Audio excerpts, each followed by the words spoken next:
নমস্কার, আমি সুবীর বসু। আপনারা দেখছেন আমার ইউটিউব চ্যানেল আচার্য সুবীর বসু। আমার ফেসবুক আছে আচার্য সুবীর বসুর নামে, আমার ইনস্টাগ্রাম আছে আচার্য সুবীর বসুর নামে। আজকে যে বিষয়টা নিয়ে আলোচনা করব সেই বিষয়টা হচ্ছে মাঙ্গলিক দোষ সম্বন্ধে।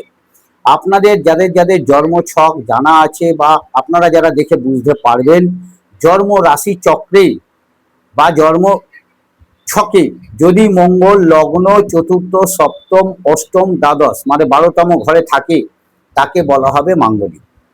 এইবার এই মাঙ্গলিকটা হালকা মাঙ্গলিক না গভীর মাঙ্গলিক, এটাও একটা বিশাল মানে বিষয় আছে, বিষয়বস্তু আছে, যেটা আমি পরে আলোচনা করব এটা আপনাদের সঙ্গে।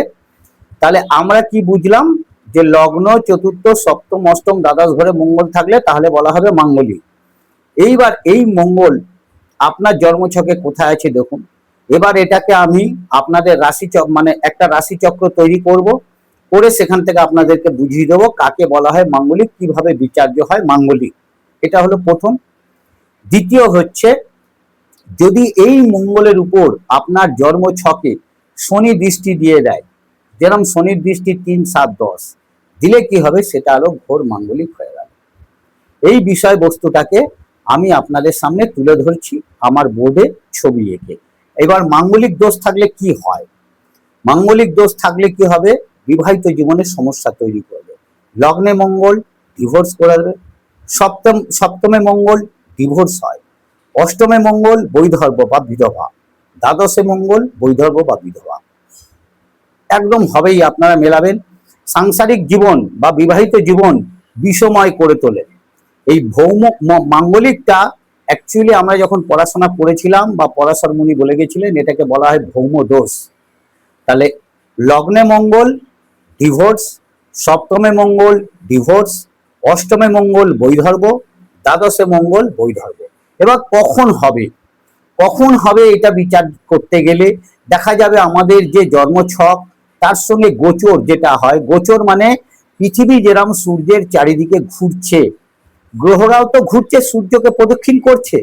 তাহলে এই প্রদক্ষিণ করার সময় যখন ওই ভাবটাকে দৃষ্টি দেবে, মানে ওই মঙ্গলের উপর অশুভ কোনো গ্রহের দৃষ্টি থাকে, বা ধরুন মহাদশা অন্তর্দশায় প্রত্যন্তর দশায়, ধরুন আপনার অষ্টমে মঙ্গল বসে আছে, মহাদশা শনির চলছে, অন্তর্দশা মঙ্গলে আসছে, তাহলে অষ্টম ভাবকে পীড়িত করে দিচ্ছে।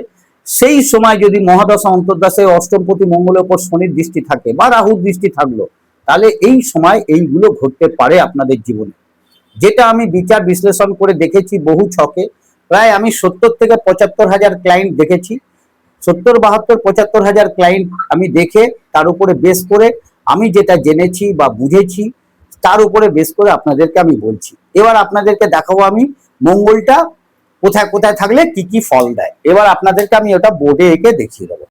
এবার আপনাদেরকে আমি বোঝাচ্ছি মঙ্গল কিরম হয়। ধরুন এটা লগ্ন, এই যে আমি করেছি এক লগ্ন, এটা দ্বিতীয়, এটা তৃতীয়, এটা চতুর্থ, এটা পঞ্চম, এটা ষষ্ঠ, এটা সপ্তম, এটা অষ্টম, এটা নবম, এটা দশম, এটা একাদশ, এটা দ্বাদশ ভাব।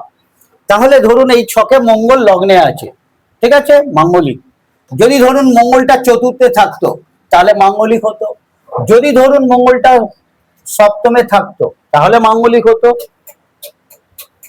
যদি ধরুন মঙ্গলটা অষ্টমে থাকতো তাহলেও মাঙ্গলিক হতো, এবং যদি ধরুন মঙ্গলটা দ্বাদশে থাকতো তাহলেও মাঙ্গলিক হতো।